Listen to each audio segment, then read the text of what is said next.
الحمد لله نحمده ونستعينه ونستغفره ونؤمن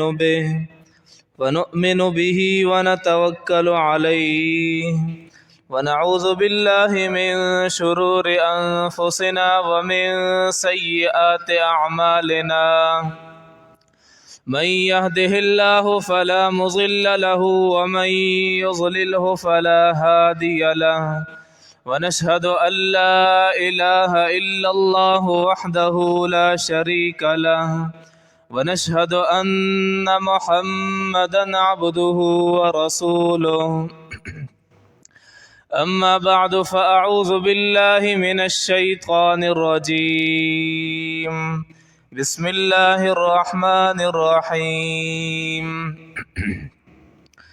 إن الصلاة كانت على المؤمنين كتابا موقوتا صدق الله العظيم وصدق رسوله النبي الكريم ونحن على ذلك لمن الشاهدين والشاكرين والحمد لله رب العالمين. درود شریف پڑھیں. اللهم صل على محمد وعلى آل محمد كما صليت على إبراهيم وعلى آل إبراهيم إنك حميد مجيد. اللهم بارك على محمد وعلى آل محمد كما باركت على إبراهيم وعلى آل إبراهيم إنك حميد مجيد. سامعین محترم، میں نے آپ حضرات کے سامنے قرآن کریم کی ایک آیت کا کچھ حصہ تلاوت کیا. اللہ رب العزت سے دعا ہے کہ اللہ رب العزت مجھے اس آیت کے مطابق صحیح بولنے کی توفیق عطا فرمائے، اور اس کے بعد اللہ رب العزت مجھے اور آپ سب کو اس پر عمل کرنے کی توفیق عطا فرمائے. جو آیت میں نے اب حضرات کے سامنے تلاوت کی، یہ پارہ نمبر 5 سورۃ النساء کی آیت ہے. اس آیت میں اللہ رب العزت نے یہ ارشاد فرمایا ہے، ان الصلاۃ کانت علی المؤمنین کتابا موقوتا، کہ بے شک نماز مؤمنین پر فرض کی گئی ہے مقررہ اوقات میں. کہ جو نماز مسلمان اور مؤمن بندہ دن میں 5 وقت ادا کرتا ہے، اللہ رب العزت کے سامنے کھڑا ہوتا ہے، اللہ کی عبادت کرتا ہے، تو ہر نماز کے لیے ایک خاص وقت مقرر ہے.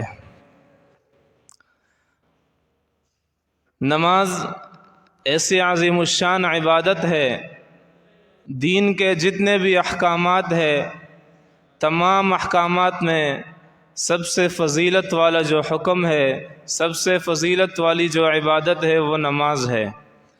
اور اس کا مقام اور مرتبہ اس بات سے بھی ظاہر ہوتا ہے کہ اللہ رب العزت نے دین کے جتنے بھی احکامات نازل فرمائے رسول اللہ صلی اللہ علیہ وسلم پر، وہ زمین پر نازل فرمائے. لیکن نماز وہ واحد عبادت ہے کہ جس کا نزول اللہ رب العزت نے معراج کی رات، جب رسول اللہ صلی اللہ علیہ وسلم اللہ رب العزت سے ملاقات کرنے کے لیے 7 آسمانوں سے اوپر تشریف لے کر گئے تھے، اس موقع پر اللہ رب العزت نے بطور تحفہ نماز آپ علیہ السلام کو عطا فرمائی تھی. اس وجہ سے اس نماز کا مقام اور مرتبہ بہت بڑا ہے. اور نماز کی حیثیت دین اسلام میں ایسی ہے، حدیث پاک میں آیا ہے، رسول اللہ صلی اللہ علیہ وسلم نے ارشاد فرمایا کہ جس طرح انسان کے بدن کے لیے سر ہوتا ہے، اسی طرح دین کے لیے، دین اسلام کی زندگی کے لیے نماز ہے. انسان کا جسم سر کے بغیر زندہ نہیں رہتا، سلامت نہیں رہتا، اسی طرح دین اسلام بھی بغیر نماز کے صحیح اور تندرست نہیں رہ سکتا. لہٰذا دین اسلام میں نماز کا جو فضیلت ہے، نماز کا جو مقام ہے، اس کو ہم اپنے سامنے رکھتے ہوئے دن کے 5 اوقات میں، دن کے 5 وقت میں ہم پابندی سے نماز ادا کیا کریں. اب نماز کے لیے جو اوقات مقرر ہے اس کے لیے بطور نشانی، بطور علامت ایک حکم یہ بھی ہے کہ اس نماز کے لیے اذان دی جائے۔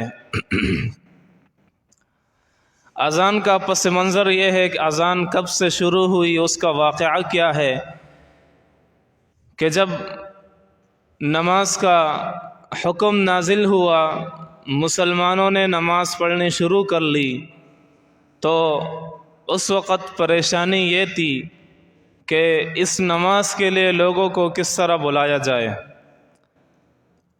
اس پر رسول اللہ صلی اللہ علیہ وسلم نے صحابہ کرام سے مشورہ فرمایا کہ ایسی کون سی ترتیب اپنائی جائے کہ جس کے ذریعے لوگوں کو اور مسلمانوں کو نماز کے لیے بلایا جائے۔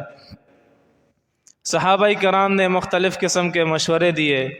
کسی صحابی نے یہ مشورہ دیا کہ نماز کے وقت میں ایک جھنڈا بلند کیا جائے جو اس بات کی نشانی ہوگی کہ نماز کا وقت ہو گیا اور مسلمان جمع ہو جائیں گے نماز کے لیے۔ لیکن آپ علیہ السلام نے اس مشورے کو بھی پسند نہیں فرمایا۔ کسی صحابی نے یہ مشورہ دیا کہ ایک بغل اور ایک سینگ بجایا جائے جس کی آواز سن کر مسلمان نماز کے لیے جمع ہو جائیں گے۔ لیکن آپ علیہ السلام نے فرمایا یہ یہود کا طریقہ ہے، لہٰذا یہ بھی صحیح نہیں ہے۔ کسی صحابی نے یہ مشورہ دیا ایک ناقوس بجایا جائے جس کی آواز سن کر لوگ نماز کے لیے جمع ہو جائیں گے، لیکن چونکہ یہ نصارہ اور عیسائیوں کا طریقہ تھا، اسی وجہ سے آپ علیہ السلام نے اس کو بھی پسند نہیں فرمایا۔ کسی صحابی نے یہ مشورہ دیا کہ نماز کا جب وقت آ جائے تو اس وقت ایک آگ جلائی جائے جو اس بات کی نشانی ہوگی کہ نماز کا وقت ہو گیا ہے اور لوگ نماز کے لیے جمع ہو جائیں گے۔ لیکن آپ علیہ السلام نے فرمایا یہ مجوسیوں کا طریقہ ہے، جو لوگ آگ کی عبادت کرتے ہیں یہ ان کا طریقہ ہے، اس وجہ سے یہ مشورہ بھی آپ علیہ السلام نے پسند نہیں فرمایا۔ الغرض کوئی خاص مشورہ اور کوئی خاص ترتیب نہیں بنی کہ جس کی وجہ سے جس کے ذریعے مسلمانوں کو نماز کے لیے جمع کیا جائے۔ اسی پریشانی کے عالم میں صحابہ کرام مسلسل اسی پریشانی کی حالت میں رہے۔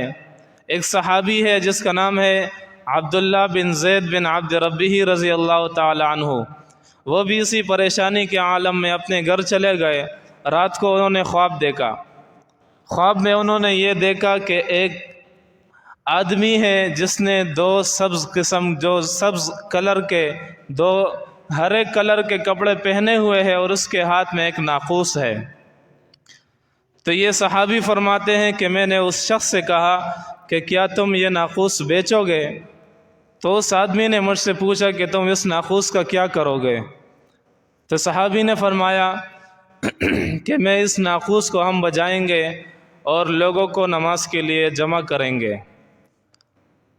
تو خواب میں جو آدمی آیا تھا اس نے کہا کہ کیا میں اس سے بہتر چیز آپ کو نہ بتاؤں؟ صحابی نے فرمایا کہ ضرور بتائے، اس سے بہتر کیا چیز ہو سکتی ہے؟ تو خواب میں جو شخص آیا تھا جس نے دو ہرے کلر کے کپڑے پہنے ہوئے تھے، اس نے اس صحابی کو خواب کے حالت میں اذان کے کلمات سنائے کہ تم یہ کلمات پڑھا کرو جب نماز کا وقت ہو جائے، اور لوگوں کو ان کلمات کے ذریعے، مسلمانوں کو ان کلمات کے ذریعے نماز کے لیے جمع کیا کرو۔ یہ خواب اس صحابی نے دیکھا اور وہاں پر ترتیب یہ تھی کہ رسول اللہ صلی اللہ علیہ وسلم فجر کی نماز کے بعد مسجد نبوی میں بیٹھتے تھے، صحابہ کرام آپ علیہ السلام کے ارد گرد جمع ہو جاتے، پھر آپ علیہ السلام پوچھتے کہ کسی صحابی نے کوئی خواب تو نہیں دیکھا ہے؟ پھر آپ علیہ السلام اس خواب کی تعبیر فرماتے تھے۔ تو اس صحابی نے رات کو جو خواب دیکھا وہ فجر کی نماز کے بعد رسول اللہ صلی اللہ علیہ وسلم کے سامنے بیان کیا کہ میں نے رات کو اس طرح خواب دیکھا تھا، ایک شخص آیا اور اس نے یہ کلمات مجھے سکھائے۔ آپ علیہ السلام کو وہ خواب پسند آیا، اور اسی طرح کرتے کرتے اور بھی بہت سارے صحابہ کرام نے اسی طرح خواب دیکھا تھا۔ تو پھر آپ علیہ السلام نے اس صحابی کو حکم دیا کہ حضرت بلال رضی اللہ تعالی عنہ کو یہ کلمات سکھاؤ تاکہ وہ بلند آواز کے ساتھ ان کلمات کو دہرائے اور لوگ نماز کے لیے جمع ہو جائیں گے۔ حضرت بلال رضی اللہ تعالی عنہ ان کلمات کو، اذان کے کلمات کو دہراتے رہے بلند آواز سے۔ جب وہ آواز حضرت عمر رضی اللہ تعالی عنہ کے کان میں پڑی جو اس وقت گھر میں موجود تھے، تو وہ فوراً اٹھے اور اپنی چادر کو گھسیٹتے ہوئے مسجد نبوی کی طرف تشریف لائے اور آپ علیہ السلام کے سامنے یہ عرض کیا کہ یہی خواب میں نے بھی رات کو دیکھا تھا۔ تو اس ترتیب سے اذان کی مشروعیت ہوئی اور اس وقت سے لے کر آج تک اذان کی وہی ترتیب چلی آ رہی ہے۔ یہ تو اذان کی ابتدا کا واقعہ تھا۔ اب اذان کے وقت ہماری کیا ذمہ داری ہے؟ اذان دینے والا مؤذن ہوتا ہے، اس کی بھی کچھ ذمہ داریاں ہیں، اور اذان سننے والے جو عام مسلمان ہوتے ہیں ان کی بھی کچھ ذمہ داریاں ہیں۔ مؤذن کی کیا ذمہ داری ہے اذان دیتے وقت؟ سب سے پہلے اس نے اس بات کا خیال رکھنا ہے کہ وقت کا سب سے پہلے اس کا خیال ہو، کیونکہ جب تک وقت داخل نہیں ہوگا اذان نہیں دے سکتا۔ اگر وقت سے پہلے اس نے اذان دی تو اس اذان کا کوئی اعتبار نہیں ہوگا، دوبارہ اذان دینی لازمی ہوگی۔ تو سب سے پہلے وقت کا حساب اور وقت کا اندازہ لگانا ضروری ہے، کیونکہ حدیث پاک میں آیا ہے کہ الامام ضامن والمؤذن مؤتمن، کہ امام جو ہے وہ ضامن اور ذمہ دار ہوتا ہے اور مؤذن امانت دار ہوتا ہے۔ امانت دار اس طور پر ہوتا ہے کہ تمام مسلمانوں کی نظر مؤذن پر ہوتی ہے، وقت داخل ہونے پر مؤذن اذان دیتا ہے، لوگوں کو خبر ہوتی ہے کہ نماز کا وقت داخل ہو گیا۔ رمضان کے مہینے میں مؤذن کی طرف ان کی نظر ہوتی ہے کہ مؤذن سحری کے وقت اذان دے گا، جو اس بات کی نشانی ہوتی ہے کہ سحری کا وقت ختم ہوا، روزے کا وقت شروع ہوا۔ افطاری کے وقت لوگوں کی نظر مؤذن کی طرف ہوتی ہے کہ مؤذن جب اذان دے گا تو اس بات کی نشانی ہوگی کہ روزے کا وقت ختم ہوا، افطاری کا وقت داخل ہوا۔ ان چیزوں میں اگر مؤذن نے غفلت برتی، سستی اور لاپرواہی کا مظاہرہ کیا تو لوگوں کی نمازیں بھی خراب ہو سکتی ہے اور لوگوں کے روزے بھی خراب ہو سکتے ہیں۔ اسی وجہ سے آپ علیہ السلام نے ارشاد فرمایا کہ مؤذن جو ہے وہ امانت دار ہوتا ہے۔ باقی اذان دیتے وقت اذان کے جو کلمات ہوتے ہیں ان کا جو تلفظ ہوتا ہے وہ بھی صحیح طریقے کے مطابق ہو، تجوید کے لحاظ سے۔ ایک اہم مسئلہ اذان کے اندر جو تکبیرات پڑھی جاتی ہے، اللہ اکبر اللہ اکبر، اس کے اعراب کے متعلق کہ اس پر کس طرح اعراب پڑھی جائے۔ اللہ اکبر پہلا جو اللہ اکبر ختم ہو جائے، دوسرا اللہ اکبر کے ساتھ ملاتے وقت راہ پر کیا پڑھی جائے، زبر پڑھا جائے، زیر پڑھا جائے یا پیش پڑھا جائے؟ اس کے لیے دو طریقے ہیں۔ سب سے پہلے ایک طریقہ تو یہ ہے کہ اس راہ کو ساکن پڑھا جائے، اللہ اکبر اس طرح پڑھی جائے۔ دوسرا طریقہ، اگر ملانے کا ارادہ ہو، مل کر پڑھنے کی خواہش ہو اللہ اکبر، تو اس کا طریقہ یہ ہے کہ راہ پر زبر پڑھا جائے اور اس کو لفظ اللہ کے ساتھ ملایا جائے، اللہ اکبر اللہ اکبر کہہ کر پڑھی جائے۔ اور تیسرا جو طریقہ ہے جو خلاف سنت ہے، سنت کے خلاف ہے، وہ یہ ہے کہ راہ پر پیش پڑھا جائے اور راہ کو لفظ اللہ کے ساتھ ملا کر اللہ اکبر پڑھا جائے، تو یہ سنت کے خلاف ہے۔ لہٰذا ہم اس بات میں بھی اذان کے کلمات پڑھتے وقت ان چیزوں کا خیال رکھیں۔ اور دوسری چیز، مؤذن کے ذمہ یہ لازم ہے حی علی الصلاۃ حی علی الفلاح پڑھتے وقت جو حکم ہے کہ دائیں اور بائیں طرف منہ پھیرنا ہے، چہرہ پھیرنا ہے۔ شروع اسلام میں جب جس وقت اسپیکروں کا معمول نہیں تھا، مؤذن کے لیے حکم ہوتا کہ وہ کسی بلند جگہ پر چڑھ کر لوگوں کو نماز کے لیے بلاتا تھا، اذان دیتا تھا۔ وہاں پر حکم یہ تھا کہ جب حی علی الصلاۃ اور حی علی الفلاح پڑھنے کی باری آ جائے تو مؤذن پورا جسم سمیت دائیں طرف منہ پھیر لیتا تھا تاکہ دائیں طرف جو لوگ ہیں جو گھر ہیں وہاں پر بھی آواز پہنچ جائے۔ پھر حی علی الفلاح پڑھتے وقت بائیں طرف پورا چہرہ پورا جسم پھیرتے تھا تاکہ بائیں طرف جو گھر ہیں وہاں پر بھی آواز پہنچ جائے۔ لیکن چونکہ اب اسپیکروں کا زمانہ ہے، یہ حالت اب نہیں رہی، اسی وجہ سے آج کل کے زمانے میں فقہاء نے اور علماء کرام نے یہ حکم بیان فرمایا ہے کہ اس زمانے میں حی علی الصلاح پڑھتے وقت مؤذن پر یہ لازم ہے کہ صرف چہرہ پھیرے، پورا جسم اس کا قبلے کی طرف ہو، لیکن صرف اور صرف چہرہ وہ دائیں طرف پھیرے حی علی الصلاح پڑھتے وقت، اور حی علی الفلاح پڑھتے وقت صرف چہرہ بائیں طرف پھیرے۔